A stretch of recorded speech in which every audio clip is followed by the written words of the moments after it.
The night she learned the truth, her whole world collapsed.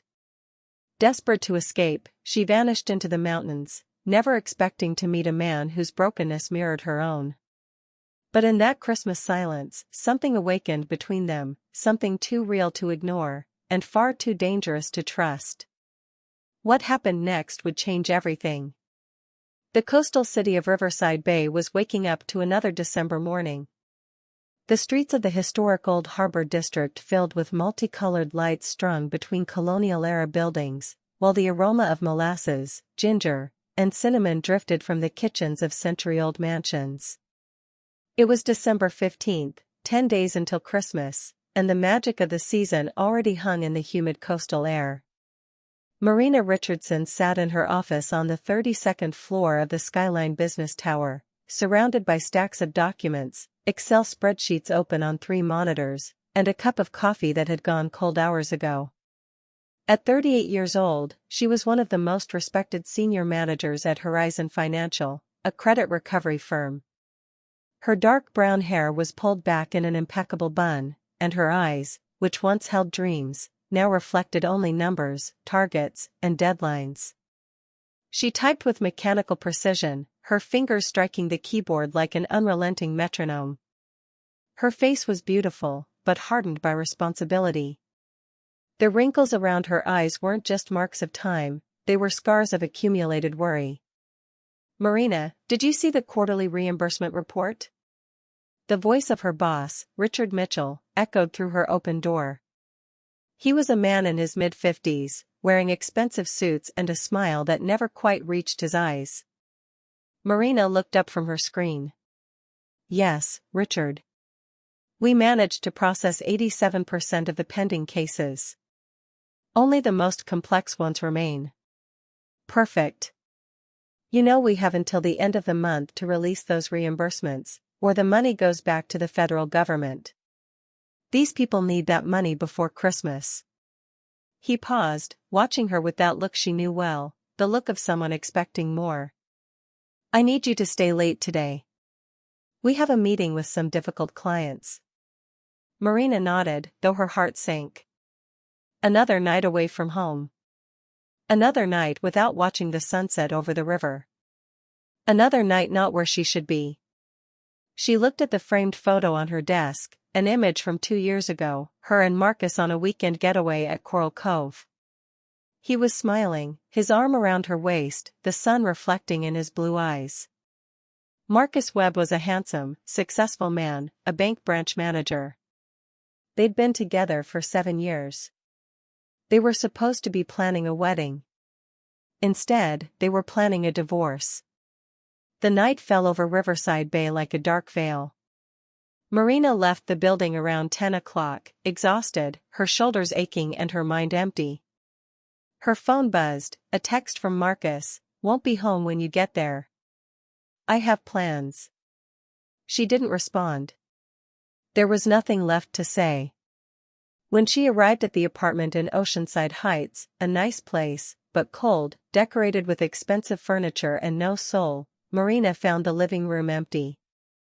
Not a single candle lit. Not a single Christmas decoration. Nothing. Just the heavy silence of a relationship that had died slowly, without ceremony. She poured herself a glass of white wine, sat on the gray couch, and opened her laptop. As she browsed aimlessly through the internet, an advertisement caught her attention: Seaside Christmas Cabin in Mountain Ridge, romantic getaway for couples. Heated pool, ocean view, champagne welcome, fireplace, homemade cookies. Marina clicked.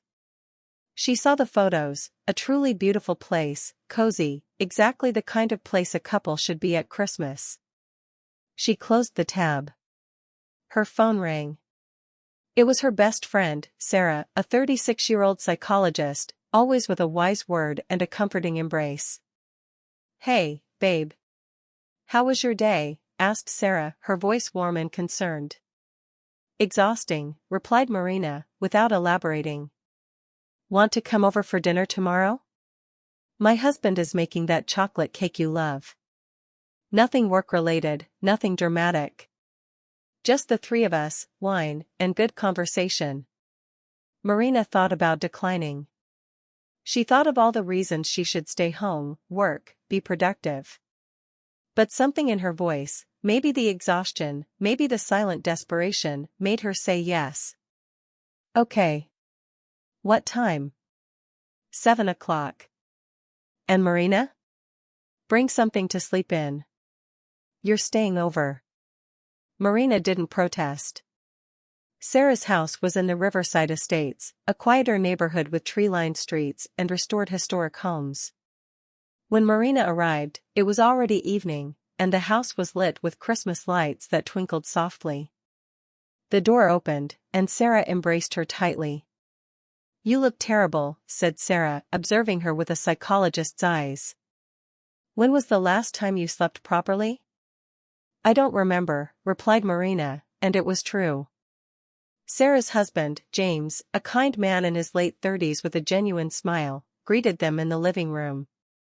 The table was set carefully, candles lit, and the aroma of home-cooked food filled the air. For the first time in months, Marina felt something she had forgotten, the feeling of being home. While they ate, Sarah and James talked about their Christmas plans. They'd be going to James's mother's place in Pinewood Valley, in the countryside. It would be a whole week of family, food, laughter. "Why don't you come with us?" asked James, genuinely. Marina put down her fork. "I don't want to be a third wheel." "A third wheel? You're practically my sister," said Sarah. "Besides, my mom's always asking about you." "Marcus and I." Marina began, but didn't finish the sentence. "Marcus and you what?" asked Sarah, leaning forward. "Are you still together? Because the last time I talked to you, he was out with someone from his office." Marina's heart raced. "What?" "Yeah. I saw photos on Instagram. He was at a restaurant with a woman. A beautiful woman, blonde, much younger than you." Marina felt like the floor had disappeared beneath her feet. She thought of all the nights she stayed late at the office working, thinking she was making a sacrifice for their relationship, for their future together. She thought of all the times Marcus said he had plans in the evening. She thought of the photo from Coral Cove, of that smile that now seemed like a lie. "I need to go home," said Marina, standing up. "Marina, no," protested Sarah. "Stay here. Don't drive like this." But Marina was already grabbing her purse. She drove back to Oceanside Heights with her heart racing, her hands sweating on the steering wheel. When she arrived at the apartment, Marcus still hadn't come home. She waited. She waited until 2 in the morning, when he finally walked in, smelling of women's perfume and alcohol. "Where were you?" asked Marina, her voice sharp as glass. Marcus froze. He knew he'd been caught. "Marina, I can explain." "Explain," she said, crossing her arms. "Things between us got complicated. You're always working. We don't see each other. We don't talk. When was the last time you kissed me? When was the last time you looked me in the eyes?" "So you went looking for that somewhere else?" asked Marina, her voice trembling. "You went looking for it with another woman?" "It's not that simple," said Marcus, running his hand through his hair. "I tried talking to you about this. You're never here. You never have time. You chose work instead of us. So I chose work because you didn't contribute at home. You did nothing. I paid most of the bills, I took care of everything, and you." Marina stopped, breathing heavily. "You know what? It doesn't matter. Not anymore." "Marina, please," said Marcus, stepping closer. "I don't want to lose you." "You already lost me," she replied, and she knew it was true. "How long has this been going on?" Marcus stayed silent. "How long?" asked Marina again, her voice louder. "A few months," he finally admitted. Marina felt like she'd been hit. "A few months." While she worked late. While she sacrificed. While she dreamed of a future together, he was with another woman. "I want you to leave," said Marina, pointing at the door. "Get out. Now." "Marina, this is my apartment too." "No. Not anymore. You lost that right. Get out." Marcus looked at her, and for a moment, Marina saw regret in his eyes. But it was too late. Far too late. He grabbed a suitcase, threw some clothes and documents into it, and left the apartment without saying anything else. Marina heard the door slam, and then there was silence. An absolute, deafening silence. She sat on the gray couch, in the darkness, and cried. She cried for 7 wasted years. She cried for dreams that would never come true. She cried for the woman she had become, a woman who had sacrificed everything for a man who didn't deserve her. The days that followed were a blur. Marina went to work, processed documents, attended meetings. But it was like operating on autopilot, her body present but her mind elsewhere. Her colleagues noticed, but no one asked. It was easier to pretend nothing was wrong. On Friday, a week after the discovery, Marina was in her office when she received a call from her lawyer. Marcus had filed for divorce. He wanted half the apartment, half her savings, and was asking for monthly alimony. Marina listened to the lawyer's words, but they seemed to come from very far away, as if she were hearing through water. When she hung up, she simply stared at the wall, not blinking. Sarah found her like that hours later, when she came to visit her at the office. "My God, Marina. Are you okay?" asked Sarah, kneeling beside her. Marina turned to her, and Sarah saw that her eyes were completely empty. "He wants a divorce," said Marina, her voice emotionless. "He wants half of everything. He wants me to pay him to get out of my life." Sarah embraced her, and Marina let the tears fall again. But this time, they weren't tears of sadness. They were tears of anger, of frustration, of a lifetime of wrong choices. "You know what?" said Sarah, pulling back to look Marina in the eyes. "You need to get out of here. You need to leave Riverside Bay for a while. You need to remember who you are, besides a woman working too much and sacrificing everything." "Where would I go?" asked Marina. "I don't know. But there's a place. I saw an ad online. A cabin in Mountain Ridge, for couples. But you don't have to go with a couple. You can go alone. You can spend a week there, relax, think." Marina thought about declining. She thought of all the reasons she should stay in Riverside Bay, face the situation, be strong.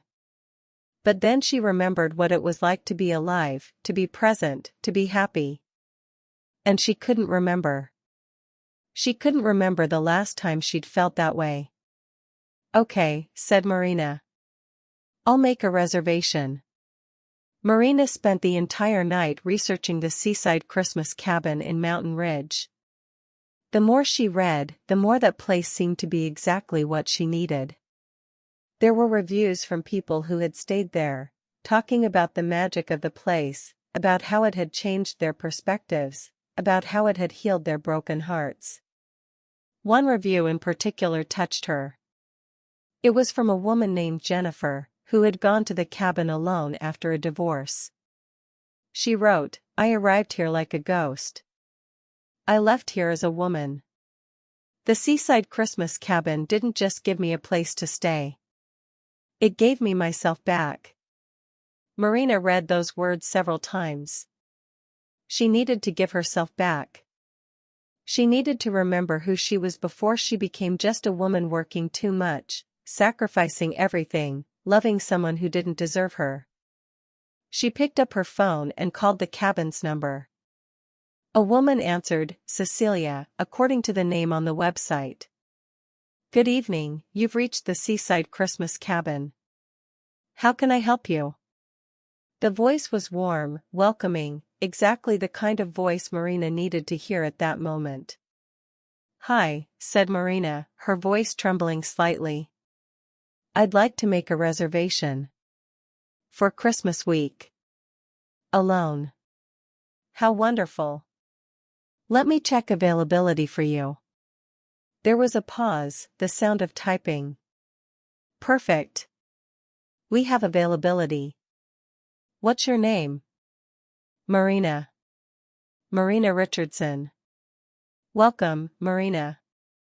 I'm writing that down. Will you be coming with a partner? The question was simple, but it carried a weight Marina hadn't expected. She took a deep breath. No. I'm coming alone. That's fine. We have some other guests coming for the same week. You won't be completely alone, if that worries you. We have group activities, communal dinners, guided tours of the region. It's a great opportunity to meet people, and if you prefer, you can also take time to be with yourself. The cabin offers both. Marina smiled, even though Cecilia couldn't see her. There was something comforting in those words. The idea of being able to choose, to be with people or to be alone, was exactly what she needed. That sounds perfect, said Marina. They talked for a few more minutes. Cecilia explained the reservation details, the dates, the price, the cancellation policies. Everything was reasonable, everything was clear. When she hung up, Marina felt slightly better. She had made a decision. She had done something for herself. She sent an email to her boss informing him that she would be taking a week of vacation starting December 23rd. He responded within minutes, fine. But don't forget to finalize the reimbursements before you leave. Marina worked the next 3 nights until dawn, processing documents, releasing money that had been trapped in a bureaucratic machine. While she did this, she thought about the people who would receive that money. People with families. People with children waiting for gifts. People who, like her, were waiting for a miracle. On Wednesday, December 22nd, Marina finalized the last reimbursement. She saved the file, closed the computer, and leaned back in her chair, feeling the exhaustion weigh on her shoulders. She had processed over 300 cases. She had released over $2 million in reimbursements. She knew it wasn't a miracle. But it was something. It was an act of kindness in a world that frequently seemed empty of it. On Thursday, Marina went to Sarah's house. She had spent the previous night at her apartment, packing a suitcase with warm clothes, books, her journal, and the photo from Coral Cove, not because she wanted to remember Marcus, but because she wanted to remember who she was in that moment, before everything fell apart. Sarah greeted her at the door with a long, tight embrace. Are you sure about this? Asked Sarah, observing Marina with those psychologist eyes that saw everything. No, replied Marina, honestly. But I need to try. That's fine. Then go. Go and find yourself. Go and remember that you're incredible, even when you don't feel like it. James appeared with a basket of homemade food, fresh cheese, chocolate cake, dried fruits. For the trip, he said, with that gentle smile that characterized him. Marina hugged them both, feeling grateful for having people in her life who cared enough to push her when she couldn't push herself. The coastal city of Riverside Bay was waking up to another December morning. The streets of the old harbor district filled with colorful lights strung between colonial-era buildings, while the aroma of molasses, ginger, and cinnamon drifted from the kitchens of historic mansions. It was December 15th, 10 days remained until Christmas, and the magic of the season already hung heavy in the humid coastal air. Marina Richardson sat in her office on the 32nd floor of the Skyline Financial Building, surrounded by stacks of documents, 3 monitors glowing with Excel spreadsheets, and a cup of coffee that had gone cold hours ago. At 38 years old, she was one of the most respected senior managers at Horizon Financial Recovery, a company that specialized in helping people reclaim tax refunds and disputed payments. Her chestnut brown hair was pulled back in an impeccable bun, and her eyes, which once held the spark of dreams, now reflected only numbers, targets, and deadlines. She typed with mechanical precision, her fingers striking the keyboard like an unforgiving metronome. Her face was beautiful, but hardened by responsibility. The lines around her eyes weren't just marks of time, they were scars of accumulated worry. "Marina, did you see the quarterly reimbursement report?" The voice of her boss, Richard Mendez, echoed through the open doorway. He was a man in his mid-50s, expensive suits, a smile that never quite reached his eyes. Marina looked up from the screen. "Yes, Richard. We managed to process 87% of the pending cases. Only the most complex ones remain." "Perfect. You know we have until the end of the month to release those reimbursements, or the money reverts to the federal government. These people need that money before Christmas." He paused, watching her with that look she knew well, the look of someone who always expected more. "I need you to stay late tonight. We have a meeting with some difficult clients." Marina nodded, though her heart sank. Another night away from home. Another night without watching the sunset over the river. Another night without being where she should be. She looked at the framed photo on her desk, an image from 2 years ago, her and Michael at a weekend getaway at Coral Beach. He was smiling, his arm around her waist, the sun reflecting in his blue eyes. Michael Foster was a handsome man, successful, a bank branch manager. They'd been together for 7 years. They were supposed to be planning a wedding. Instead, they were planning a divorce. Night fell over Riverside Bay like a dark veil. Marina left the building around 10 p.m., exhausted, shoulders aching, mind empty. Her phone buzzed, a text from Michael, "Won't be home when you get there. I have plans." She didn't respond. There was nothing left to say. When she arrived at the apartment in the waterfront district, a beautiful place, but cold, decorated with expensive furniture and no soul, Marina found the living room empty. Not a single candle lit. Not a single Christmas decoration. Nothing. Just the heavy silence of a relationship that had slowly died without ceremony. She poured herself a glass of white wine, sat on the gray couch, and opened her laptop. While scrolling aimlessly through the internet, an advertisement caught her attention: Christmas cabin in the mountains, romantic getaway for couples. Heated pool, mountain views, champagne welcome, fireplace, homemade cookies. Marina clicked. She saw the photos, a truly beautiful place, cozy, exactly the kind of place a couple should be during Christmas.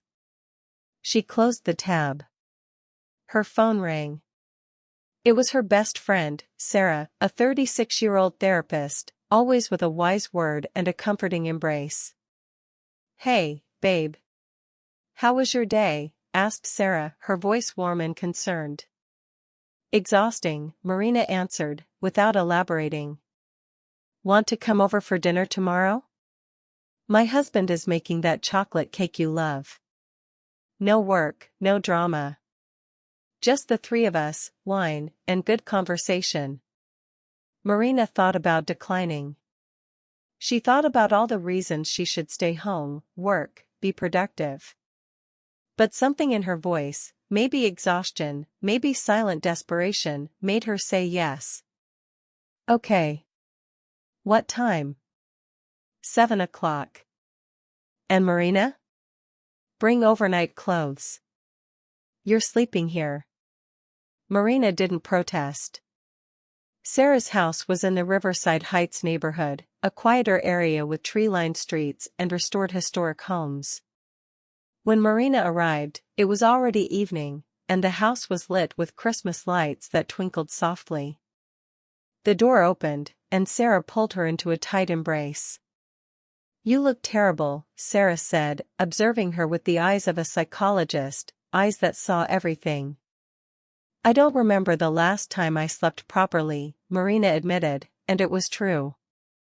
James, Sarah's husband, a kind man in his late 30s with a genuine smile, greeted them in the living room. The table was set carefully, candles lit, and the aroma of home-cooked food filled the air. For the first time in months, Marina felt something she'd forgotten was possible, the feeling of being home.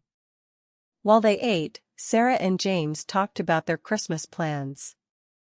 They'd be going to James's mother's place in Pine Valley, a small town in the mountains. It would be a whole week of family, food, laughter. "Why don't you come with us?" asked James, genuinely. Marina set down her fork. "I don't want to intrude." "Intrude? You're practically my sister," said Sarah. "Besides, my mom asks about you all the time." "Michael and I." Marina began, but didn't finish the sentence. "Michael and you what?" asked Sarah, leaning forward. "Are you still together? Because the last time I checked your social media, I saw pictures of him at a restaurant with someone from his bank. A beautiful woman, blonde, much younger than you." Marina's heart raced. "What? A few weeks ago. I saw photos on Instagram." He had his arm around her waist, and they were looking at each other like. Sarah stopped, seeing the expression on Marina's face. "Oh, honey. I'm so sorry. I thought you already knew." Marina placed her fork on the table carefully. Her hands trembled slightly. She knew. On some deep level, she knew. But hearing it said out loud was different. It was real. It was final. "How long have you known?" asked Marina, her voice strangely calm. "A few weeks. I saw it on Instagram. He was at a restaurant. A beautiful woman, blonde, much younger than you." Marina felt like the floor had disappeared beneath her feet. She thought about all the nights she stayed at the office working late, believing she was making a sacrifice for their relationship, for their future together. She thought about all the times Michael said he had commitments in the evenings. She thought about the photo from Coral Beach, about that smile that now seemed like a lie. "I need to go home," said Marina, standing up. "Marina, no," protested Sarah. "Stay here. Don't drive in this state." But Marina was already grabbing her bag. She drove back to Waterfront District with her heart racing, hands sweating on the steering wheel. When she arrived at the apartment, Michael still hadn't come home. She waited. She waited until 2 in the morning, when he finally walked in, smelling of another woman's perfume and alcohol. "Where were you?" asked Marina, her voice sharp as glass. Michael froze. He knew he'd been caught. "Marina, I can explain." "Explain," she said, crossing her arms. "Things between us became complicated. You're always working. We never see each other. We never talk. When was the last time you kissed me? When was the last time you looked me in the eyes?" "So you went looking for it somewhere else?" asked Marina, her voice trembling. "You went looking for it with another woman?" "It's not that simple," said Michael, running his hand through his hair. "I tried talking to you about this. You're never here. You never have time. You chose work instead of us. So I chose work because you weren't contributing at home. You didn't do anything. I paid most of the bills, I handled everything, and you." Marina stopped, breathing heavily. "You know what? It doesn't matter. Not anymore." "Marina, please," said Michael, stepping closer. I don't want to lose you. You already lost me, she answered, and she knew it was true. How long has this been going on? Michael stayed silent. How long? Asked Marina again, her voice louder. A few months, he finally admitted. Marina felt like she'd been struck. A few months. While she worked late into the night. While she sacrificed. While she dreamed of a future together. He was with another woman. I want you to leave, said Marina, pointing at the door. Get out. Now. Marina, this is my apartment too. No. Not anymore. You lost that right. Leave. Michael looked at her, and for a moment, Marina saw regret in his eyes. But it was too late. Much too late. He grabbed a suitcase, threw some clothes and documents into it, and left the apartment without saying another word. Marina heard the door slam, and then there was silence. An absolute, deafening silence. She sat on the gray couch, in the darkness, and cried. She cried for 7 wasted years. She cried for dreams that would never come true. She cried for the woman she'd become, a woman who had sacrificed everything for a man who didn't deserve her. The days that followed were a blur. Marina went to work, processed documents, attended meetings. But it was like she was operating on autopilot, her body present but her mind somewhere else. Her colleagues noticed, but no one asked. It was easier to pretend nothing was wrong. On Friday, a week after the discovery, Marina was in her office when she received a call from her lawyer. Michael had filed for divorce. He wanted half the apartment, half her savings, and was asking for monthly alimony. Marina listened to her lawyer's words, but they seemed to come from very far away, as if she were hearing them through water. When she hung up, she simply stared at the wall, without blinking. Sarah found her like that hours later, when she came to visit her at the office. My God, Marina. Are you okay? Asked Sarah, kneeling beside her. Marina turned to her, and Sarah saw that her eyes were completely empty. He wants a divorce, said Marina, her voice without emotion. He wants half of everything. He wants me to pay him to get out of my life. Sarah embraced her, and Marina let the tears fall again. But this time, they weren't tears of sadness. They were tears of anger, of frustration, of a lifetime of wrong choices. You know what? Said Sarah, pulling back to look Marina in the eyes. You need to get out of here. You need to leave Riverside Bay for a while. You need to remember who you are, beyond a woman working too hard and sacrificing everything. Where would I go? Asked Marina. I don't know. But there's a place. I saw an advertisement online. A cabin in the mountains, for couples. But you don't need to go with a couple. You can go alone. You can spend a week there, relax, think. Marina thought about declining. She thought about all the reasons she should stay in Riverside Bay, face the situation, be strong. But then she remembered what it felt like to be alive, to be present, to be happy. And she couldn't remember. She couldn't remember the last time she'd felt that way. Okay, said Marina. I'll make a reservation. Marina spent the entire night researching the Christmas cabin Sierra Hope. The more she read, the more that place seemed to be exactly what she needed. There were reviews from people who had stayed there, talking about the magic of the place, about how it had changed their perspectives, about how it had healed their broken hearts. One review in particular touched her. It was from a woman named Jennifer, who had gone to the cabin alone after a divorce. She wrote, I arrived here like a ghost. I left here as a woman.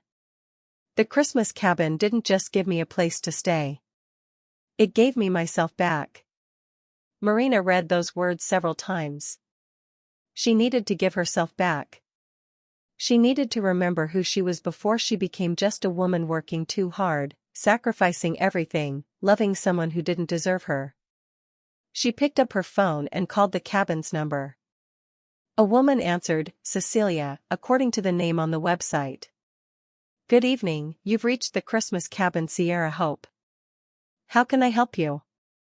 The voice was warm, welcoming, exactly the kind of voice Marina needed to hear in that moment. Hi, said Marina, her voice trembling slightly. I'd like to make a reservation. For Christmas week. Alone. How wonderful. Let me check availability for you. There was a pause, the sound of typing. Perfect. We have availability. What's your name? Marina. Marina Richardson. Welcome, Marina. Let me write that down. Will you be accompanied? The question was simple, but it carried a weight Marina hadn't expected. She took a deep breath. No. I'll be alone. That's fine. We have some other guests coming for the same week. You won't be completely alone if that concerns you. We have group activities, communal dinners, guided tours of the region. It's a great opportunity to meet people, and if you prefer, you can also have time to yourself. The cabin offers both. Marina smiled, even though Cecilia couldn't see her. There was something comforting in those words. The idea of being able to choose, to be with people or to be alone, was exactly what she needed. That sounds perfect, said Marina. They talked for a few more minutes.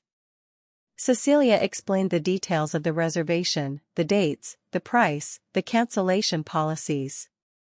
Everything was reasonable, everything was clear. When she hung up, Marina felt slightly better. She had made a decision. She had done something for herself. She sent an email to her boss informing him that she would take a week of vacation starting December 23rd. He responded within minutes, okay. But don't forget to finalize the reimbursements before you leave. Marina worked the next 3 nights until dawn, processing documents, releasing money that had been trapped in a bureaucratic machine. While she did this, she thought about the people who would receive that money. People with families. People with children waiting for gifts. People who, like her, were waiting for a miracle. On Wednesday, December 22nd, Marina finalized the last reimbursement. She saved the file, closed the computer, and leaned back in her chair, feeling the exhaustion weigh on her shoulders. She had processed over 300 cases. She had released over $2 million in reimbursements. She knew it wasn't a miracle.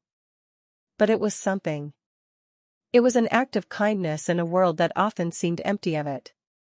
On Thursday, Marina went to Sarah's house. She had spent the previous night at her apartment, packing a suitcase with warm clothes, books, her diary, and the photo from Coral Beach, not because she wanted to remember Michael, but because she wanted to remember who she was in that moment, before everything fell apart. Sarah greeted her at the door with a long, tight embrace. Are you sure about this? Asked Sarah, observing Marina with those psychologist's eyes that saw everything. No, answered Marina honestly. But I need to try. That's okay. Then go. Go and find yourself. Go and remember that you're amazing, even when you don't feel like it. James appeared with a basket of homemade food, fresh cheese, chocolate cake, dried fruits. For the trip, he said, with that gentle smile that characterized him. Marina hugged them both, feeling grateful for having people in her life who cared enough to push her when she couldn't push herself. On December 23rd, Marina woke up early. The sun hadn't risen yet, but the sky was beginning to tint with a deep blue that promised a clear, cold day. She took a quick shower, grabbed her suitcase, and called a taxi to the bus station. The trip from Riverside Bay to Sierra Hope Mountains would take approximately 3 hours. Marina sat near the window, watching the landscape change. The busy streets of the city, with their tall buildings and congested avenues, gave way to quieter roads. Urban neighborhoods were replaced by small towns and farms. And gradually, the temperature dropped, and the air became fresher, cleaner, more alive. She'd brought a book, a novel Sarah had recommended, but couldn't concentrate. Instead, her eyes wandered out the window, watching the mountains rise around her like silent guardians. There was something comforting about that landscape.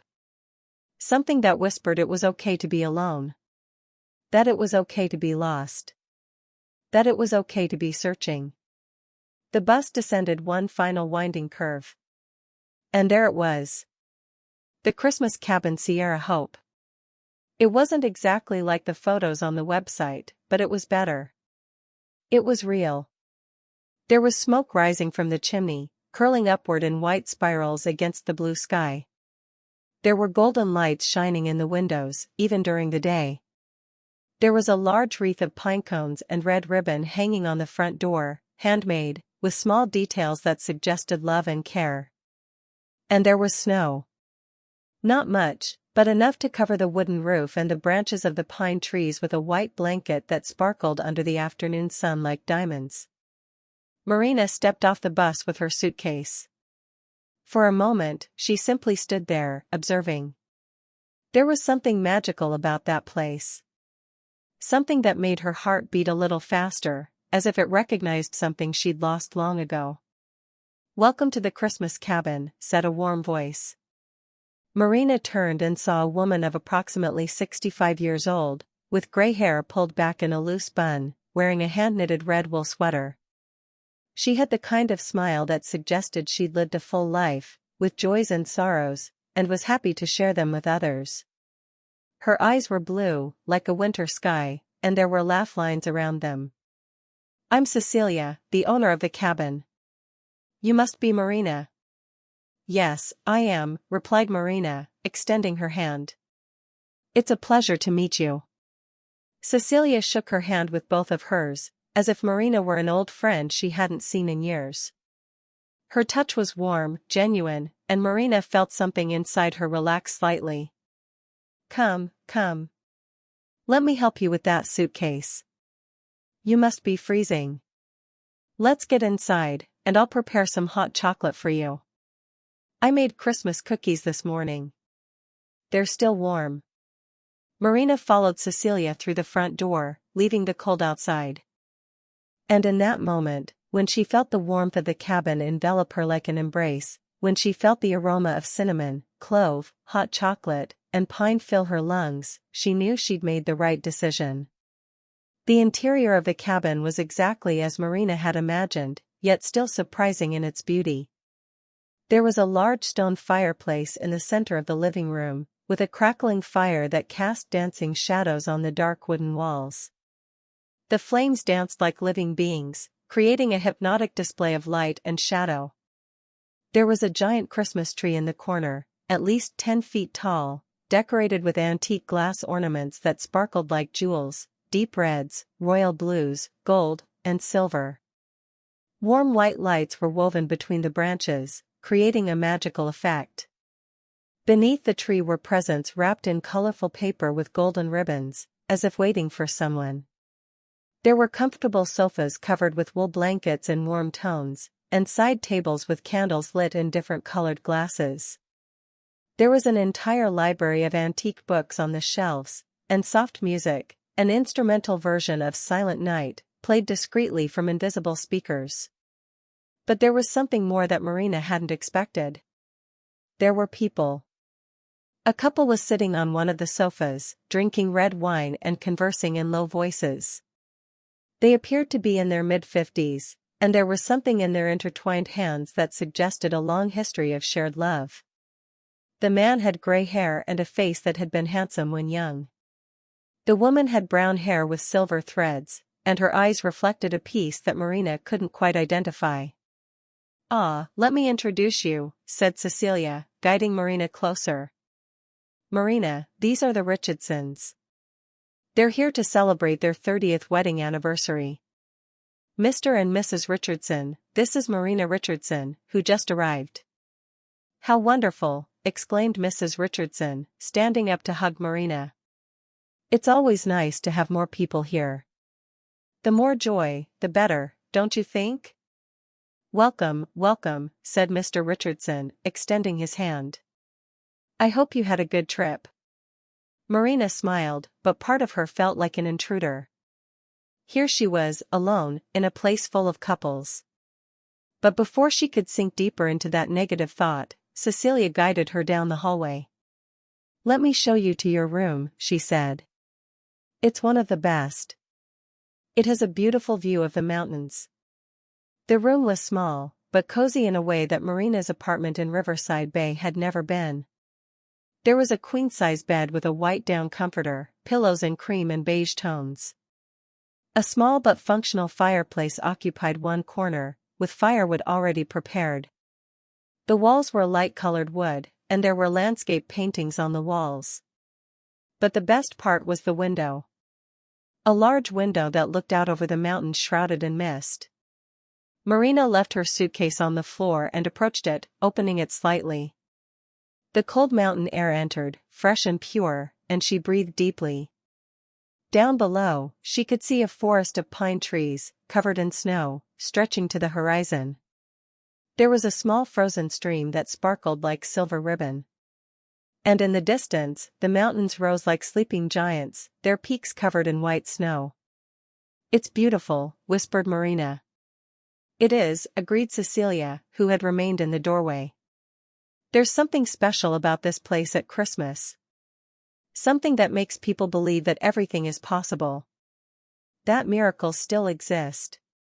Marina turned to look at Cecilia, and there was something in her eyes, an ancient sadness, but also hope, that suggested she knew more than she was saying. Do you believe in miracles? Asked Marina. Cecilia smiled, and there was sadness in that smile, but also deep wisdom. I believe that life offers us opportunities. And what we do with those opportunities, well, that's what determines whether we experience miracles or not.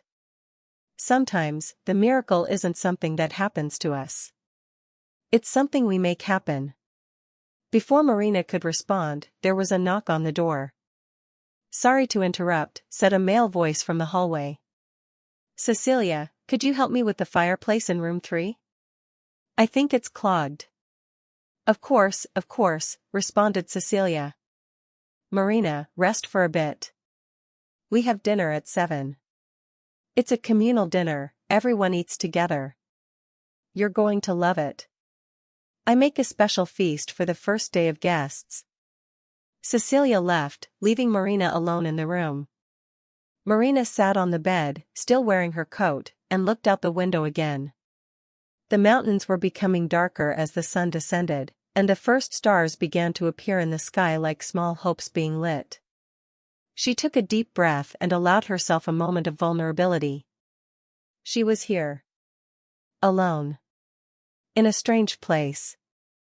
Surrounded by happy couples. But she was also here. She was alive. She was trying. And for now, that was enough. Marina came down for dinner at 7 o'clock sharp. She had changed clothes, putting on a comfortable gray wool sweater and black pants. She had brushed her hair and even put on a little makeup, nothing exaggerated, just enough to feel a bit more like herself. The dining room was an extension of the living room, with a large wooden table that had been set carefully. There were candles lit, dried Christmas flowers, and white porcelain dishes with gold details. The window showed the night sky, filled with stars. The Richardsons were already seated, conversing in low voices. But there was someone else, a man Marina hadn't seen before. He was standing near the fireplace, watching the flames. He was approximately 45 years old, with dark brown hair with silver at the temples, and a well-trimmed beard. He wore a dark gray wool sweater and black pants. There was something in his posture, a certain rigidity, as if he were carrying the weight of the world on his shoulders, that suggested he'd been through something difficult. When Marina entered the room, he turned. His eyes were brown, deep, and there was a sadness in them that Marina recognized because she saw it in her own mirror every day. Ah, Marina. "Let me introduce you," said Cecilia, who had appeared from the kitchen with a tray of drinks. "This is Daniel Hayes. He's our guide for hiking tours in the region. He's also a guest this week."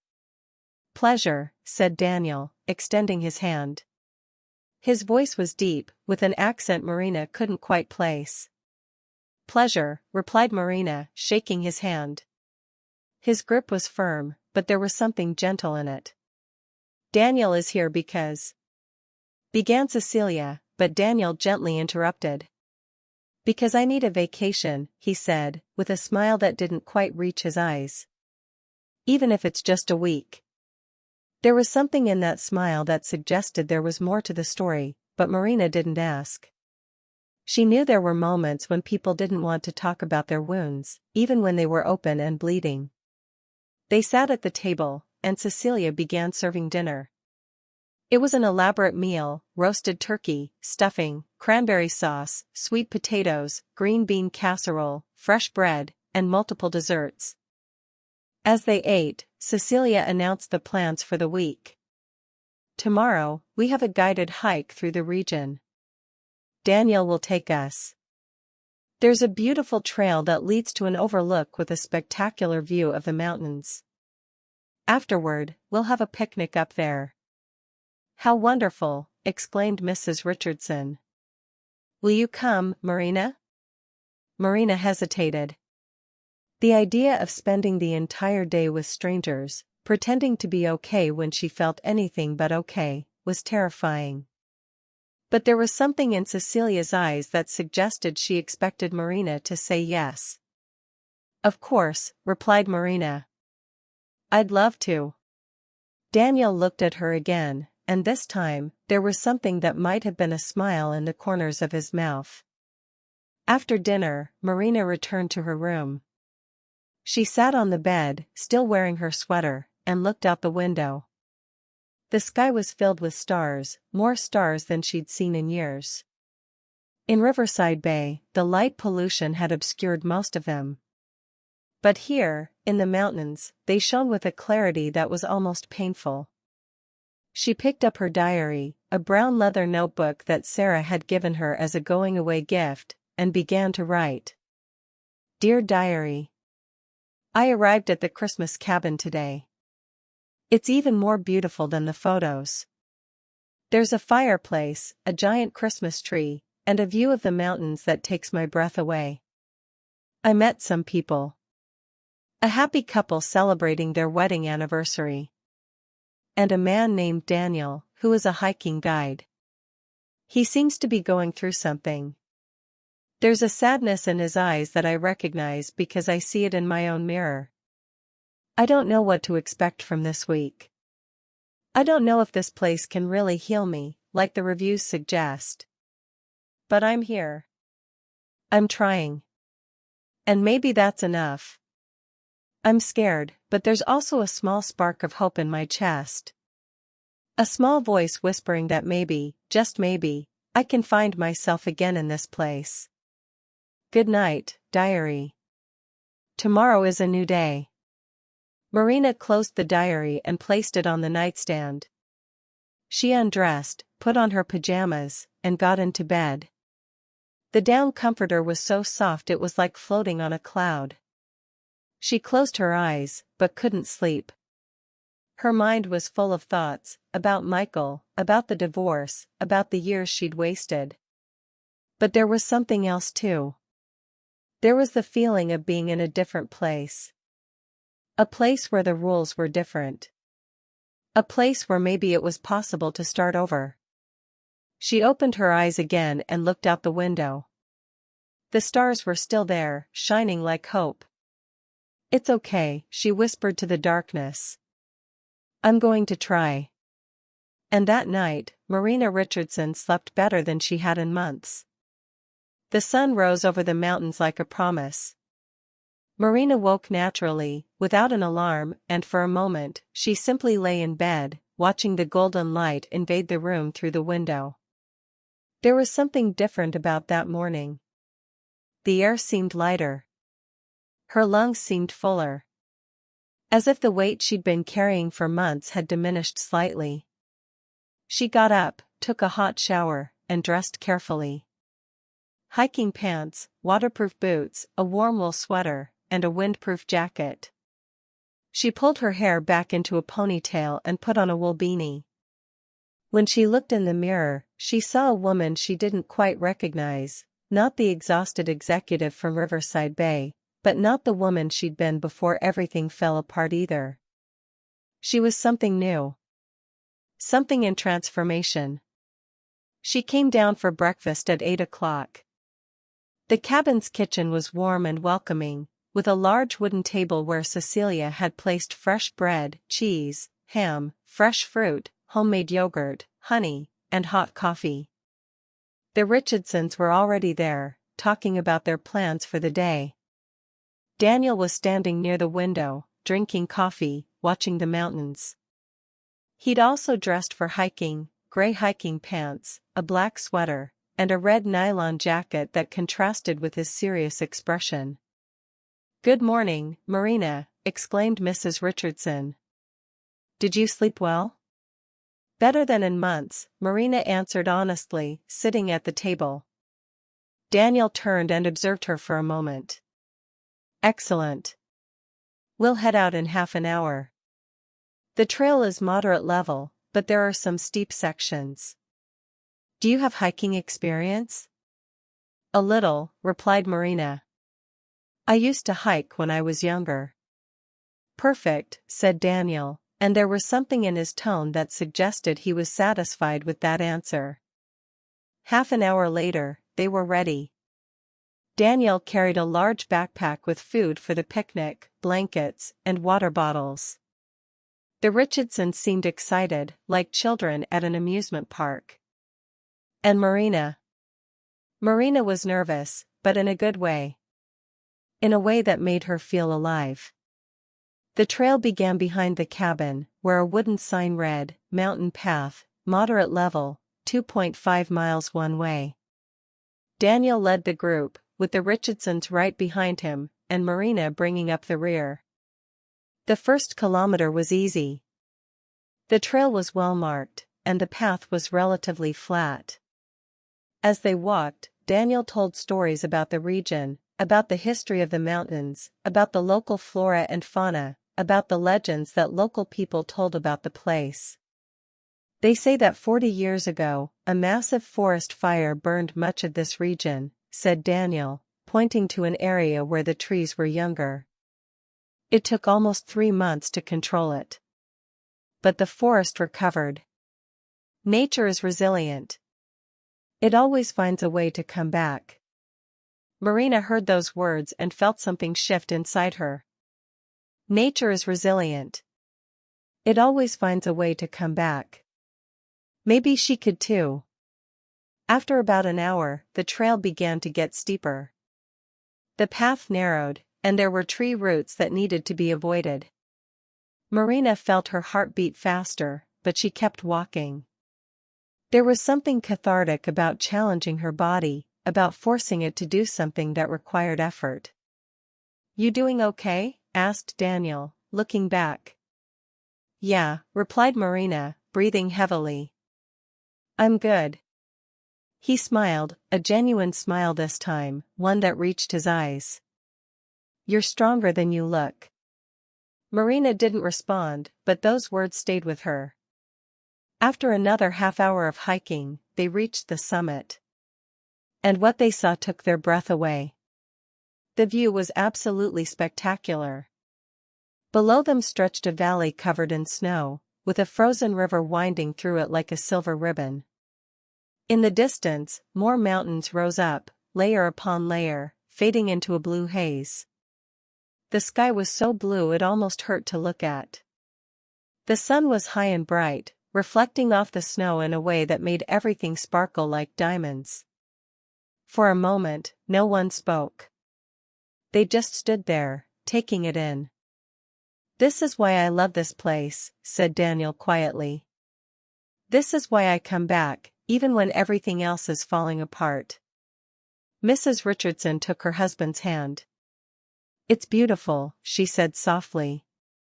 It reminds you that there's still beauty in the world, doesn't it? Yes, agreed Daniel. It does. They set up the picnic on a flat area near the overlook. Daniel spread out blankets, and Cecilia had packed a feast: sandwiches, fresh fruit, cheese, crackers, chocolate, and hot coffee in a thermos. As they ate, the Richardsons talked about their 30 years together. How they'd met in college, how they'd gotten married against their parents' wishes, how they'd built a life together despite the obstacles.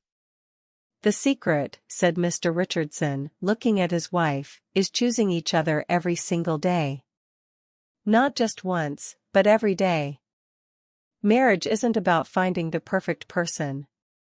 It's about choosing to love the person you found, even when it's hard." Mrs. Richardson squeezed his hand. "Especially when it's hard," she added. Marina listened to them, and something inside her ached. She and Michael had stopped choosing each other a long time ago. They'd just continued together out of inertia, out of fear of being alone, out of fear of admitting they'd made a mistake. "And you, Daniel?" asked Mr. Richardson. "Do you have someone special in your life?" There was a pause. Daniel placed his fork on the blanket carefully. "I did," he replied, his voice strangely calm. "But things didn't work out." "I'm sorry," said Mrs. Richardson, with genuine sympathy. "It's okay," replied Daniel. "Life is like that, isn't it? Sometimes things work out. Sometimes they don't." Marina looked at him, and their eyes met for a brief moment. There was recognition there, the recognition of two people who'd been hurt in similar ways. After lunch, they sat by the fire that Daniel had built, drinking hot coffee and watching the flames dance. The Richardsons had moved away slightly, giving Daniel and Marina some space, though Marina wasn't sure if it was intentional or accidental. "Can I ask you something?" Marina said quietly. "Sure," replied Daniel. "Do you believe in miracles?" Daniel thought about that for a moment. "I don't know," he answered finally. "But I think sometimes life puts us exactly where we need to be, at exactly the moment we need to be there. And that might be a miracle." "I think so too," said Marina. They sat in silence for a while, watching the fire. And then Daniel did something Marina didn't expect. He leaned forward and kissed her. It was a soft kiss, tentative, as if he was asking permission. Marina responded, and the kiss deepened, became more passionate, more real.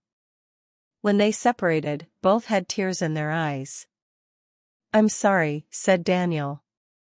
"I shouldn't have done that." "No," replied Marina. "I'm glad you did." They stayed together on the blanket, embraced, while the fire crackled around them. And for the first time in months, Marina felt like she was exactly where she should be. Later that night, Marina was in her room when Cecilia knocked on the door. "Come in," said Marina. Cecilia entered and sat on the bed next to Marina. "I see that you and Daniel are getting along well," said Cecilia, with a smile that suggested she already knew. "Is it that obvious?" asked Marina, feeling embarrassed. "Honey, when two people who are broken find each other, it's like the universe itself shines," replied Cecilia. "I see that in you too." "But we barely know each other," protested Marina. "We just met yesterday." "Sometimes time doesn't matter," said Cecilia. "Sometimes two souls simply recognize each other. And they know they're where they need to be." Cecilia stood to leave, but stopped at the door. "One more thing, Marina," she said. "Don't be afraid of what you feel. True love is rare. When you find it, you have to hold on to it with everything you have." After Cecilia left, Marina lay in bed and opened her diary. "Dear Diary. Today was the most beautiful day of my life. I woke up in a magical cabin, surrounded by snow and hope. I went hiking, saw spectacular views, and met a couple that showed me that true love is possible. But the most important thing was Daniel. We kissed today. It was a kiss that changed everything. A kiss that made me feel alive in a way I hadn't felt in years. How is it possible to love someone you just met? But I do. I love his kindness, his strength, his vulnerability. I love the way he looks at me like I'm the most precious thing in the world. I love the way he listens, really listens, like every word I say matters. Cecilia says I shouldn't be afraid of what I feel. That true love is rare, and when you find it, you have to hold on to it with everything you have.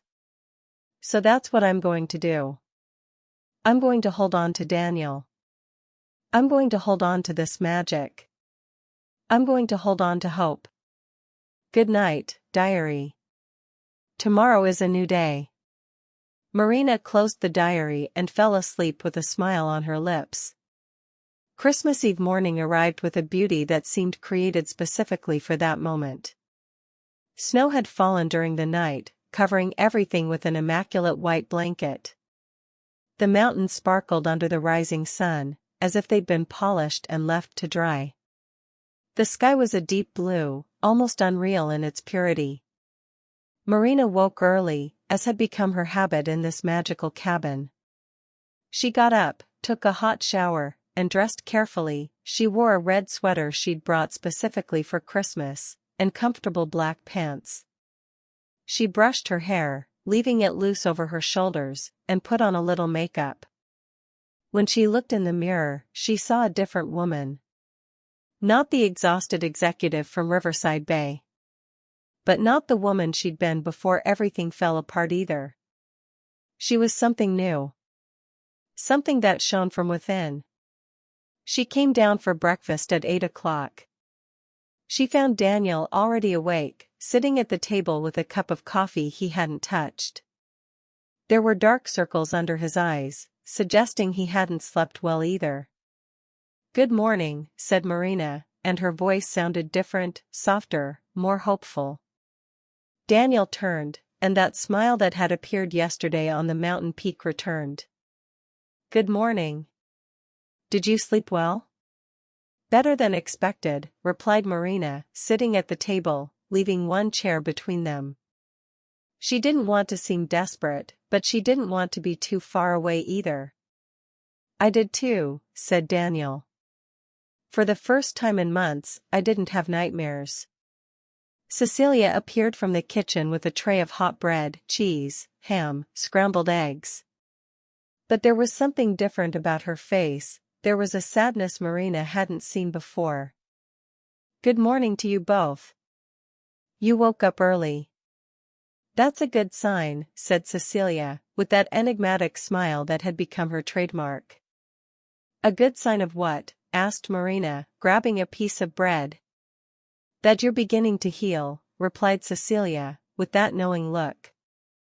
"When we're wounded, we sleep too much, we wake up late.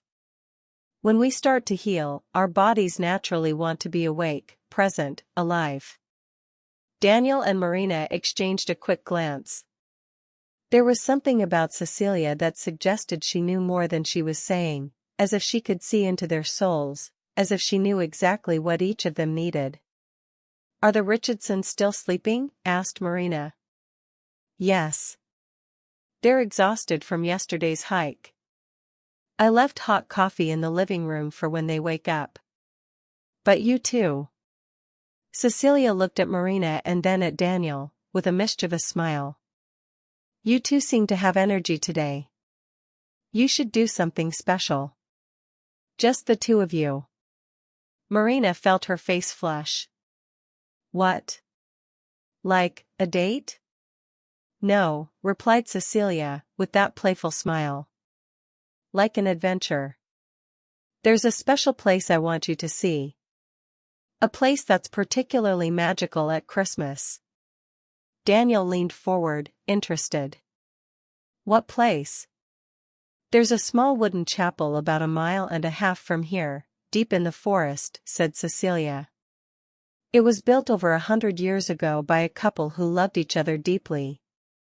They say they got married there, in secret, because their families didn't approve of the relationship. Now, the chapel is a place where couples go to renew their vows, or to ask for blessings for their relationships. Marina felt her heart race. You want us to go there? I want you to see the place, replied Cecilia. You can go together, or separately. You can be silent, or talk. What's important is that you see that place, because there's something there that you need to see. There was something in her tone that suggested it wasn't a suggestion, but an invitation that couldn't be refused. Daniel looked at Marina. Do you want to go? Marina took a deep breath. Yes. I want to.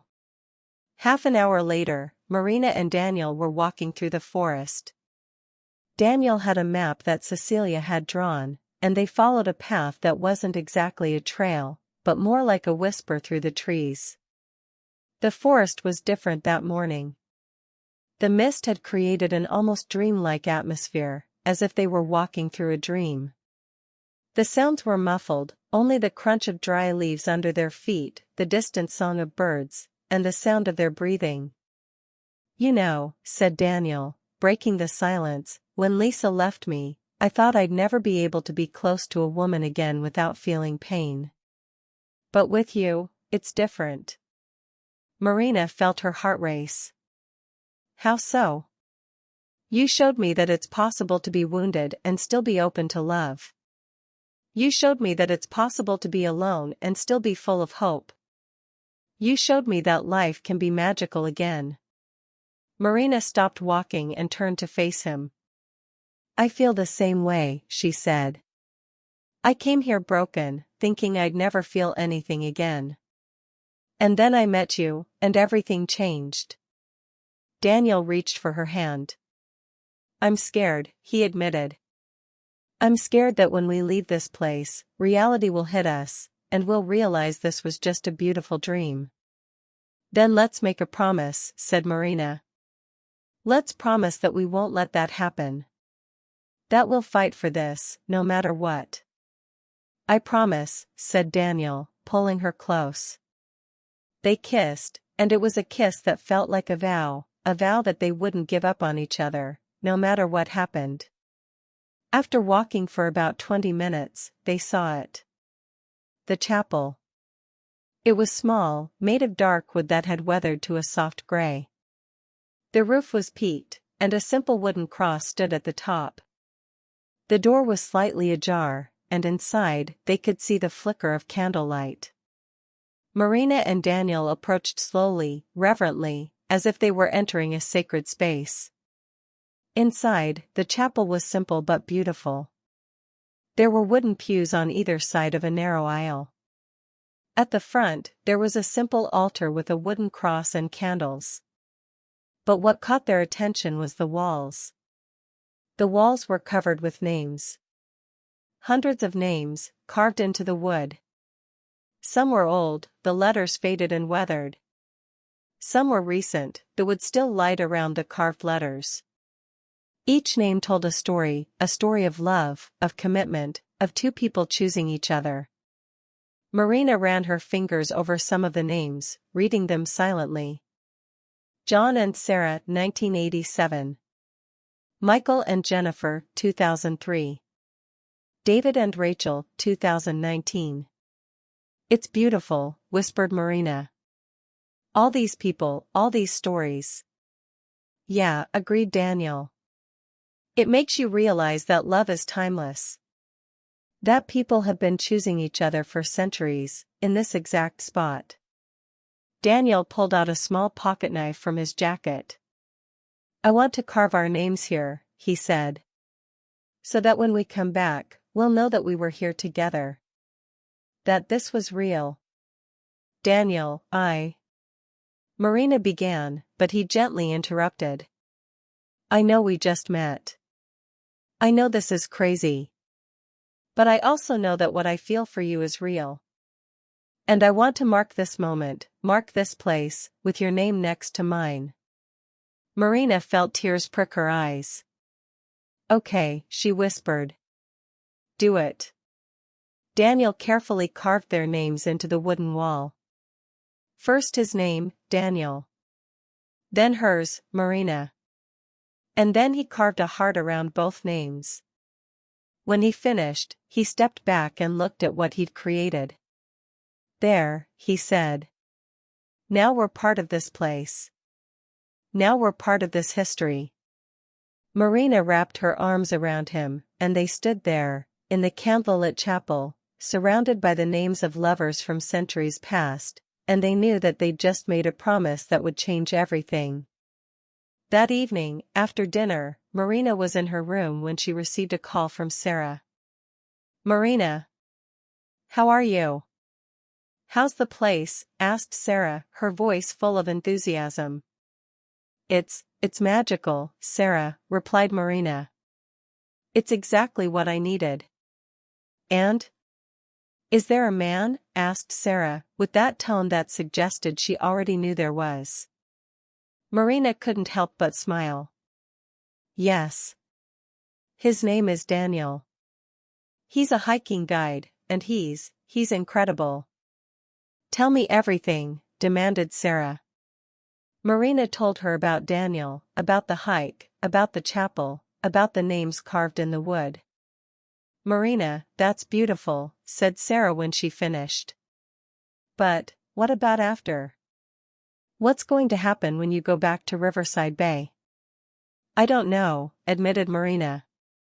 But I know I don't want to lose him. So we're going to find a way. I'm proud of you, said Sarah. A week ago, you were broken. And now you're alive again.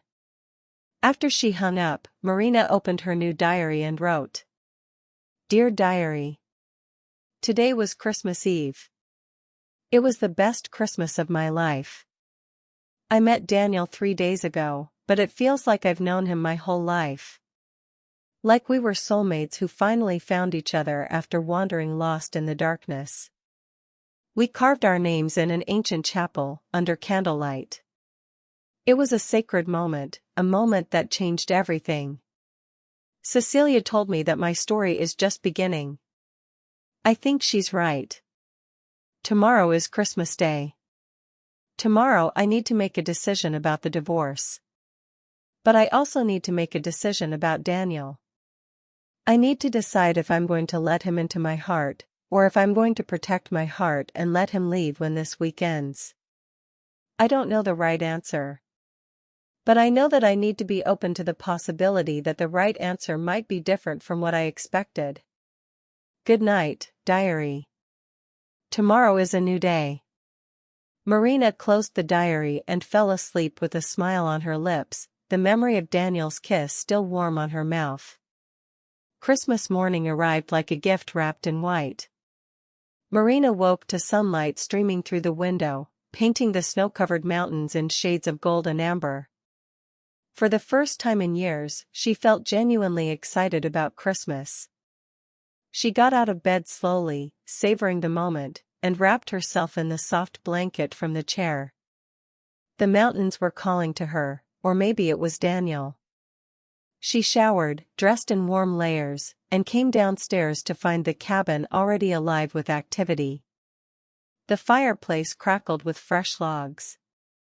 The Christmas tree glowed with its white lights. And the aroma of cinnamon, nutmeg, and fresh-baked cinnamon rolls filled every corner. Cecilia was in the kitchen, humming softly as she prepared breakfast. The Richardsons were already seated in the living room, sipping hot coffee and watching the snow fall outside. And Daniel? Daniel was standing on the back porch, looking out at the mountains with that faraway expression Marina had come to recognize. She joined him outside, wrapping her arms around herself against the cold. "Merry Christmas," she said softly. Daniel turned, and his face lit up.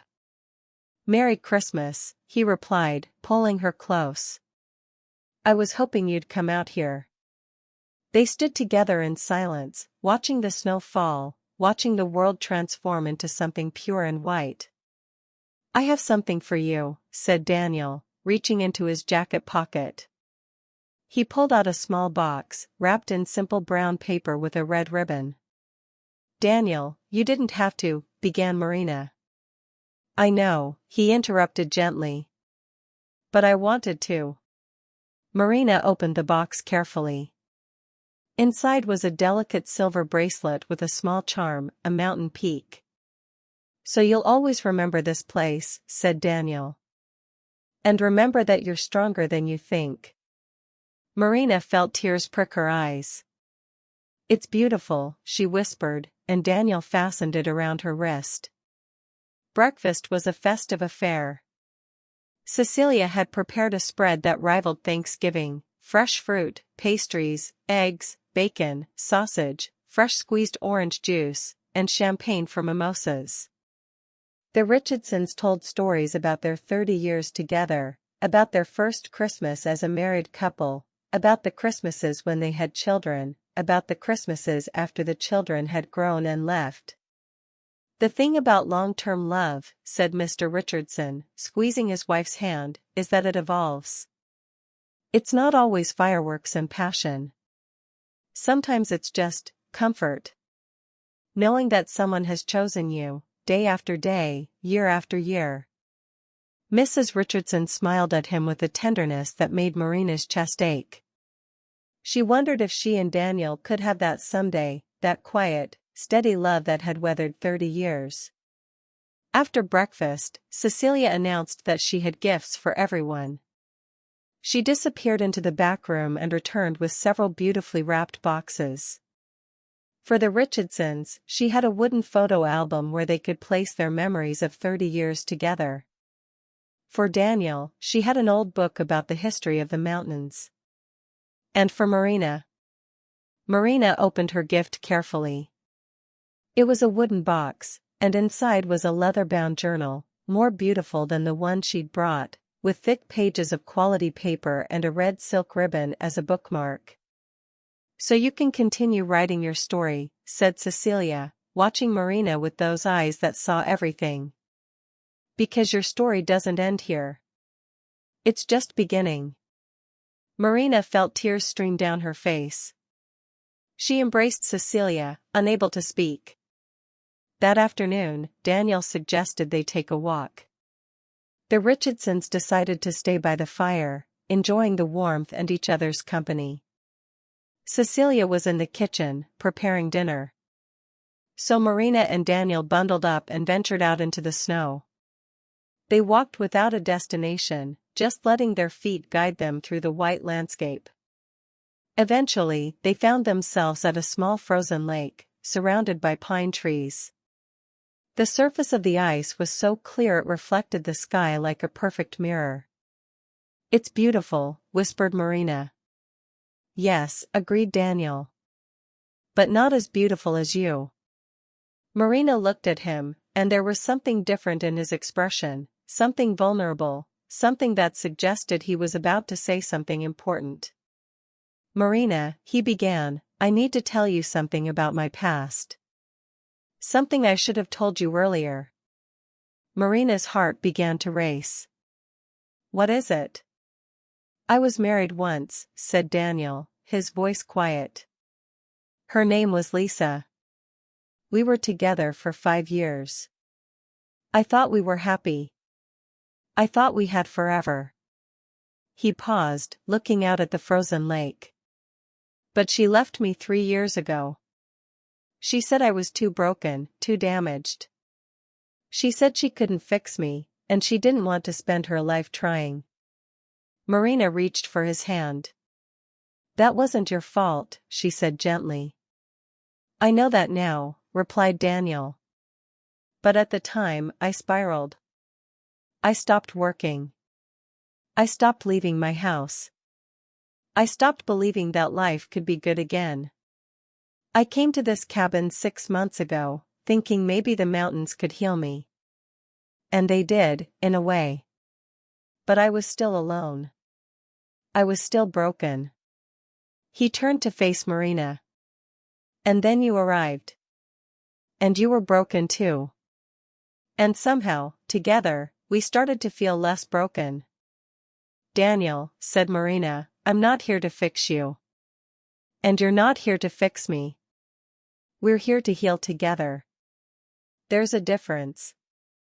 Daniel pulled her close and kissed her, and it was a kiss that felt like acceptance of each other's wounds, each other's scars, each other's broken pieces. When they separated, Daniel said, "I love you, Marina. I know it's crazy. I know we just met. But I love you." Marina felt her breath catch. "I love you too," she whispered. "I think I have since that first day on the mountain." That evening, they gathered for Christmas dinner. Cecilia had prepared a feast: roasted turkey, stuffing, cranberry sauce, sweet potatoes, green bean casserole, fresh bread, and multiple desserts. They ate slowly, savoring each bite, and talked about their lives. The Richardsons talked about their children and grandchildren, about the life they'd built together.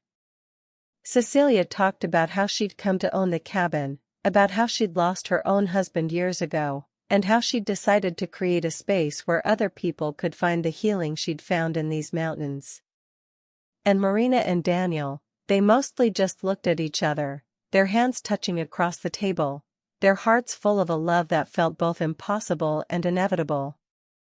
After dinner, they moved to the living room. A fire crackled in the fireplace. The Christmas tree glowed softly. Soft Christmas music played from invisible speakers. The Richardsons sat close together on one sofa, watching the fire. Cecilia excused herself, saying she had some things to attend to in the kitchen. And Marina and Daniel sat together on another sofa, wrapped in a blanket, watching the flames dance. "I have to go back to Riverside Bay in 3 days," said Marina quietly. Daniel's arm tightened around her. "I know," he replied. "I don't want to leave you," said Marina. "I don't want you to leave either," said Daniel. "But I also don't want you to feel like you have to choose between me and your life. You have a job, friends, family. You have a life there." "But I don't want that life anymore," said Marina. "That life was killing me slowly. You saved me from that." "No," said Daniel gently. "You saved yourself. I just helped you remember who you were." They sat in silence for a long time, just holding each other, both knowing that the magic of the cabin couldn't last forever, but neither wanting to face that reality just yet. Later that night, Marina was in her room when she heard a soft knock on the door. It was Daniel. "Hi," he said, looking uncertain. "I know it's late, but, can I come in?" Marina opened the door wider, and Daniel entered. They didn't speak. They just held each other, and then they lay down on the bed together, fully clothed, just needing to be close. Daniel held Marina from behind, his arms around her, his chin resting on her shoulder. "Whatever happens," he whispered, "I want you to know that this week changed my life. That you changed my life." "You changed mine too," replied Marina, turning to face him. "You reminded me that I'm worthy of love. That I deserve to be happy." They kissed, and it was tender and deep and full of promise. And they fell asleep like that, wrapped in each other's arms, in a cabin in the mountains, on Christmas night, believing that somehow, they would find a way to make this work. The next morning, Marina woke to find Daniel still beside her, sleeping peacefully. She watched him for a moment, memorizing the details of his face, the way his dark hair fell across his forehead, the way his lips curved slightly upward even in sleep, the way his chest rose and fell with each breath. She knew that in 2 days, she would have to leave. She knew that reality would come crashing down. But for now, in this moment, in this magical cabin, she allowed herself to believe that miracles were possible. She allowed herself to believe that love could conquer distance. She allowed herself to believe that the story she and Daniel were writing didn't have to end when they left these mountains. December 28th arrived like an unwelcome visitor. Marina woke early, as she had every morning at the cabin, but this time there was a heaviness in her chest that hadn't been there before. This was her last full day. Tomorrow, she would leave. She lay in bed for a long time, staring at the ceiling, trying to memorize the feeling of being in this place, the warmth, the safety, the magic. She could hear the wind outside, rustling through the pine trees. She could smell the faint aroma of cinnamon and wood smoke that had become the scent of home. When she finally got up and went downstairs, she found Daniel already in the kitchen with Cecilia. They were talking quietly, and when Daniel saw Marina, he pulled her close without saying anything. She could feel his heart beating against her chest, fast and anxious. "Good morning," she whispered. "Good morning," he replied, but his voice was strained. Breakfast was quieter than usual. The Richardsons were packing their things, preparing for their own departure. They kept talking about how much the cabin had meant to them, how grateful they were for the time they'd spent here. "You know," said Mrs. Richardson, looking at Marina and Daniel, "when we came here, I thought we were just celebrating an anniversary. But this place, it reminded us why we fell in love in the first place. It reminded us that we're still choosing each other." She reached over and squeezed her husband's hand. "Whatever you two are going through, whatever challenges you face, don't forget this feeling. Don't forget what you found here." Marina felt tears prick her eyes. She knew what Mrs. Richardson was really saying: don't let the real world destroy what you've built here. After breakfast, Marina and Daniel went for a walk. They didn't talk much. They just walked through the snow, their hands intertwined, both knowing that time was running out. Eventually, they found themselves back at the frozen lake where they'd first talked about Daniel's past.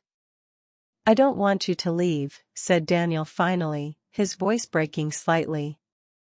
"I know," replied Marina. "But I have to. I have to go back and handle the divorce, handle my job, handle my life."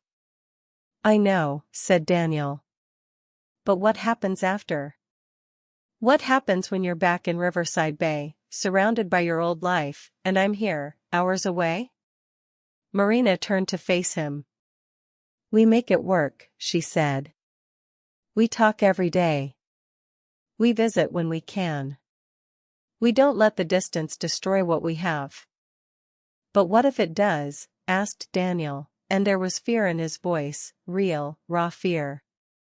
"What if you get back to your life, and you realize that this was just a beautiful dream? What if you realize that you don't actually want to be with a broken mountain guide when you could have someone who has their life together?" "Daniel," said Marina, stepping closer to him.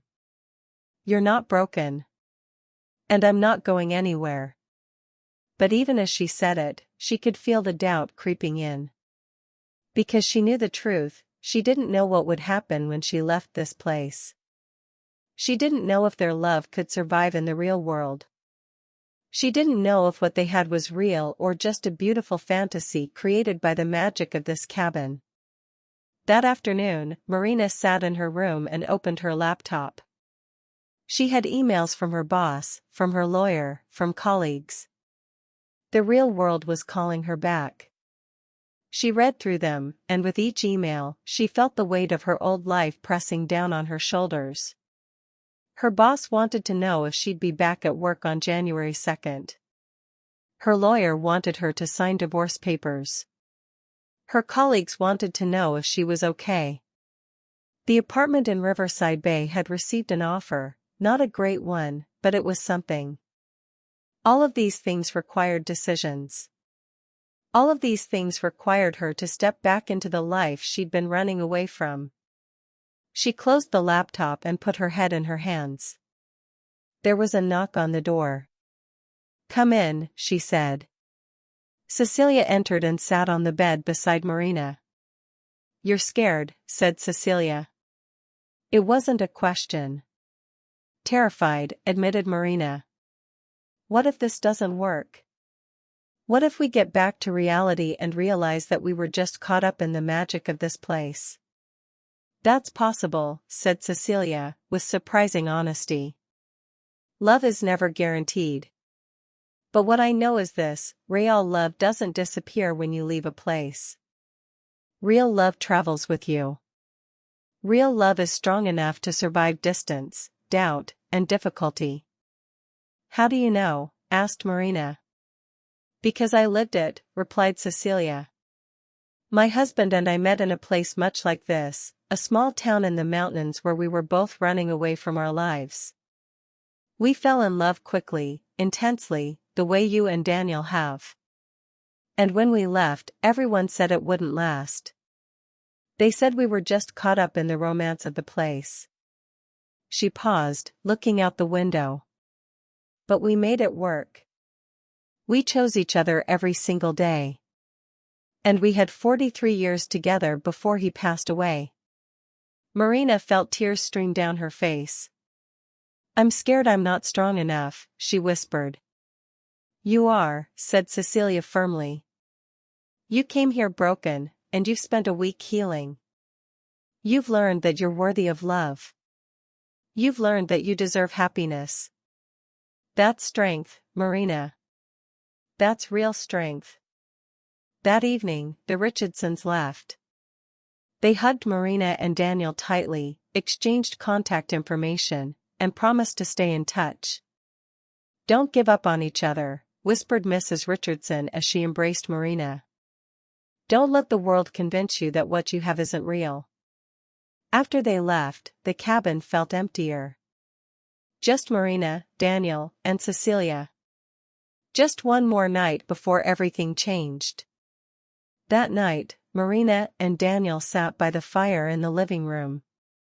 Cecilia had excused herself, giving them privacy. I've been thinking, said Daniel, about what happens next. Marina's heart began to race. And I think we need to be realistic, continued Daniel. You have a life in Riverside Bay. A job, friends, family. I have a life here. A job, a home, a routine. We can't just pretend those things don't exist. I know, said Marina quietly. So here's what I'm thinking, said Daniel. We try. We do the long-distance thing. We talk every day. We visit when we can. And we see if this is real or if it was just the magic of the cabin. Marina felt her heart sink. She knew what he was really saying. I'm preparing for the possibility that this won't work. Okay, she said, trying to keep her voice steady. We try. They held each other that night, both knowing that tomorrow, everything would change. The next morning, December 29th, Marina packed her suitcase. Each item she placed in the bag felt like a small goodbye. Her sweater that Daniel had held her in. Her hiking boots that had carried her up the mountain. Her diary, filled with words about a love that had changed her life. When she came downstairs, Cecilia had prepared a final breakfast.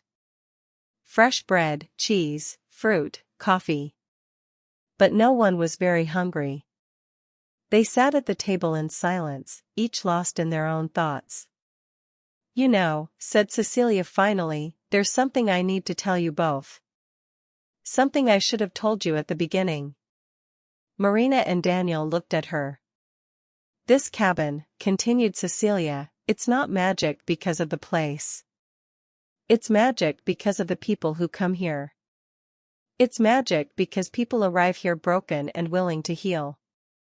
It's magic because people arrive here open to love. She looked at Marina and Daniel. The magic you found here, that comes with you. It doesn't stay in these mountains. You carry it with you, wherever you go. The taxi arrived at noon. Marina's suitcase was loaded into the trunk. She and Daniel stood on the porch, holding each other, neither wanting to let go. I love you, said Marina. I want you to know that. I love you, and I'm going to fight for us. I love you too, replied Daniel. But I also need you to be honest with yourself. If this doesn't work, if you realize that you can't do the long-distance thing, I need you to tell me. I need you to be brave enough to tell me the truth. I will, promised Marina. They kissed one last time, and it was a kiss that tasted like goodbye and hello at the same time. Marina got into the taxi, and as it pulled away, she watched Daniel get smaller and smaller in the rearview mirror. She watched the cabin disappear. She watched the mountains fade into the distance. And she felt like she was leaving a piece of her heart behind. The 3-hour drive back to Riverside Bay felt like an eternity. Marina stared out the window, watching the landscape change from mountains to towns to city. The air became warmer, more humid, more familiar. But it also felt wrong. It felt like she was returning to a place she no longer belonged. When the taxi pulled up to her apartment building in the waterfront district, Marina felt a wave of nausea. The apartment looked exactly as she'd left it, cold, expensive, empty of soul. She paid the taxi driver and dragged her suitcase inside.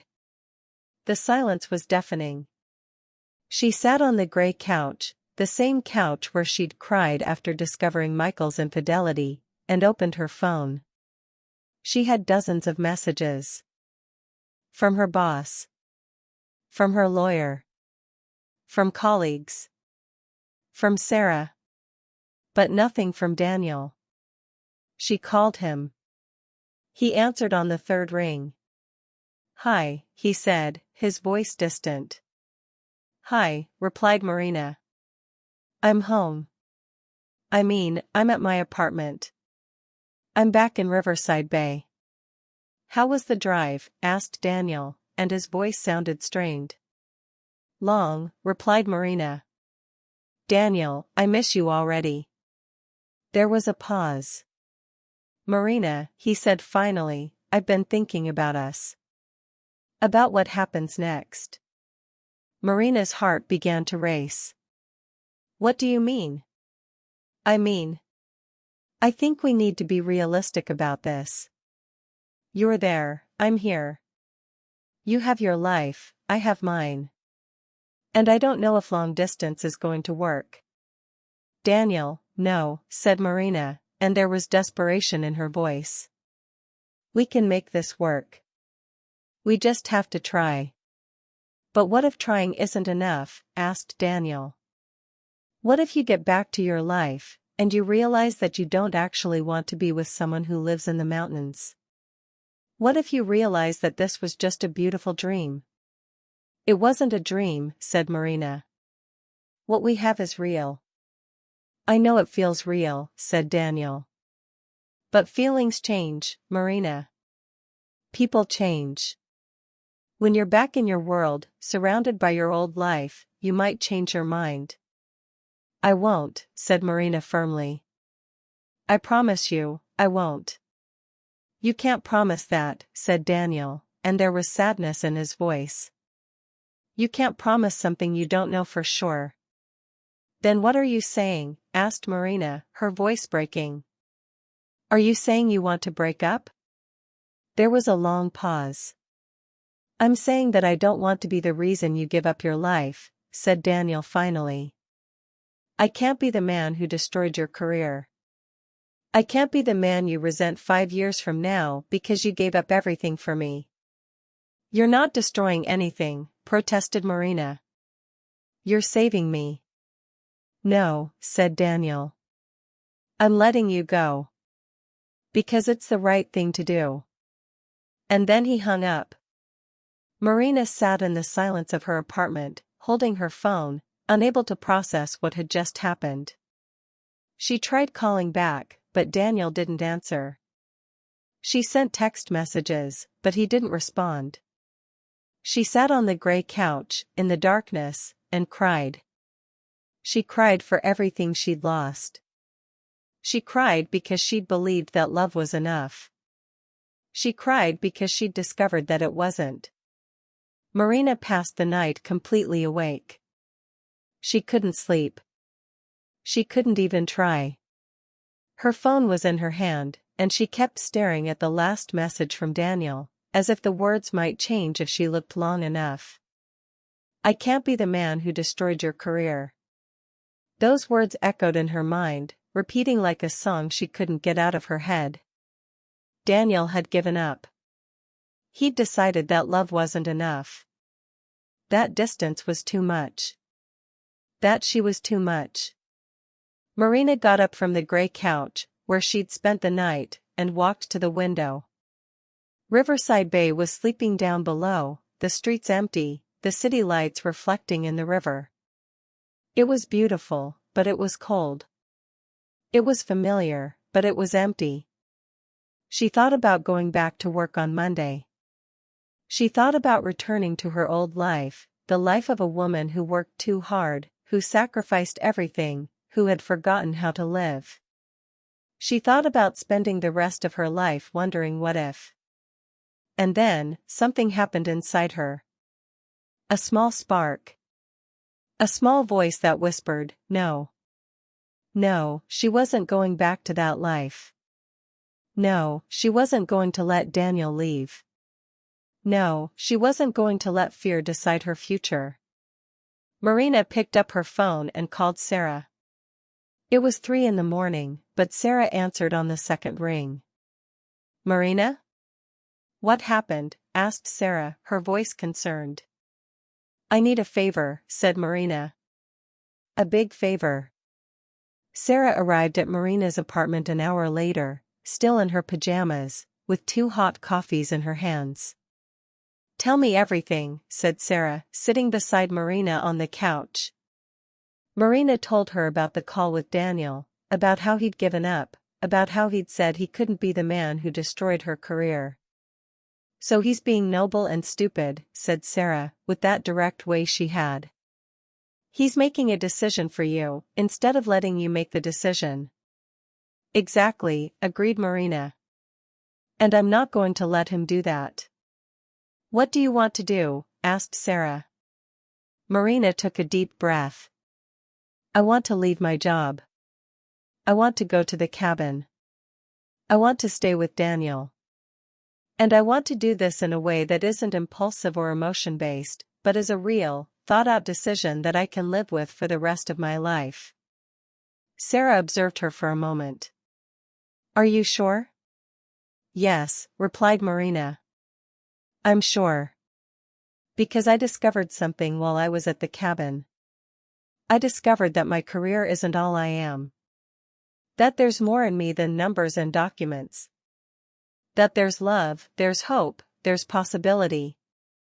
And I'm not going to waste that because of fear."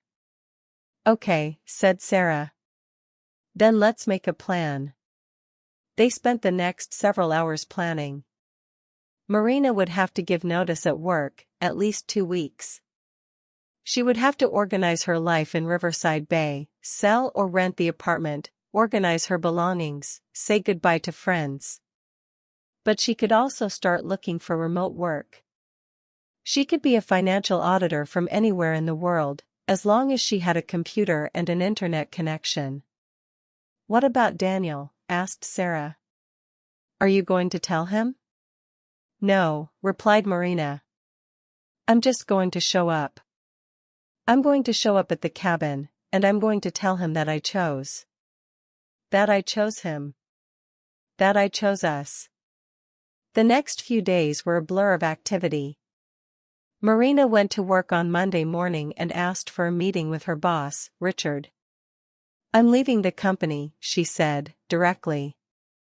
Richard looked at her with shock. "What? Why? You're one of our best employees." "Because I discovered that there's more to life than work," replied Marina. "And I'm not going to waste my time here when there's someone I love waiting for me." "You have someone?" asked Richard, with surprise. "Yes," replied Marina. "And I'm going to leave my job to be with him." Richard tried to convince her to stay, offering a raise, offering a promotion, offering remote work. But Marina had made her decision. She would give 2 weeks' notice, train her replacement, and then she would be free. Over the next few days, Marina began to organize her life. She put the apartment up for sale. She started looking for remote work, and found a position with a consulting firm that operated completely online. She started saying goodbye to friends, colleagues, to the life she'd built in Riverside Bay. Sarah helped her at every step. "Are you sure you're doing the right thing?" asked Sarah the night before Marina left her job. "No," replied Marina honestly. "But I'm doing the brave thing. And I think that's the same thing." 2 weeks later, Marina was on a bus again, traveling toward Sierra Hope Mountains. But this time, she wasn't going for a getaway. She was going home. She'd left her job. She'd sold her apartment. She'd left her old life behind. And now she was returning to Daniel, not with hope, but with certainty. As the bus climbed the mountains, Marina opened her diary, the new one that Cecilia had given her, and wrote, "Dear Diary, I'm going back. After 2 weeks of chaos, of difficult decisions, of impossible changes, I'm going back. I left my job. I sold my apartment. I left my old life. And I'm not afraid. Because I finally understood that life isn't about having the perfect career or the perfect apartment. It's about being with the right person. Daniel tried to protect me by letting me go. But I don't want to be protected. I want to be loved. And I want to love in return. I don't know what's going to happen when I arrive. I don't know if he'll welcome me. I don't know if he still loves me. But I'm willing to find out. Because life is too short to live in fear. Life is too short to not be with the person you love." Marina closed the diary as the bus began to descend the final curve. And there it was. The Christmas cabin Sierra Hope. There was still snow on the mountains. There was smoke coming from the chimney. There were lights shining in the windows. And there was Daniel, standing on the porch, watching the bus arrive. Marina felt her heart race. He was there. He was waiting. As if he knew she would come back. Marina stepped off the bus slowly, watching Daniel watch her. There was uncertainty in his eyes, as if he couldn't believe she was really there. She walked toward him, and with each step, she felt like she was coming home. "Hi," she said when she reached him. "Hi," replied Daniel, his voice trembling. "What are you doing here?" "I came back," replied Marina. "I left my job. I sold my apartment. I left my life in Riverside Bay. And I'm here to stay." Daniel looked at her with disbelief. "Marina, you can't do that. You can't leave everything for me." "I'm not leaving everything for you," replied Marina. "I'm leaving everything for me. Because I discovered that the life I had in Riverside Bay wasn't really a life. It was just an existence. And I don't want to exist anymore. I want to live. And I want to live with you." Daniel embraced her, and Marina felt like she was finally where she should be. "Are you sure?" he asked, pulling back to look Marina in the eyes. "Yes," replied Marina. "I'm sure. Because you're not a dream, Daniel. You're real. And what we feel for each other is real. And I'm not going to let fear separate us anymore." Daniel kissed her, and it was a kiss that sealed a promise, the promise that they wouldn't give up on each other, no matter what happened.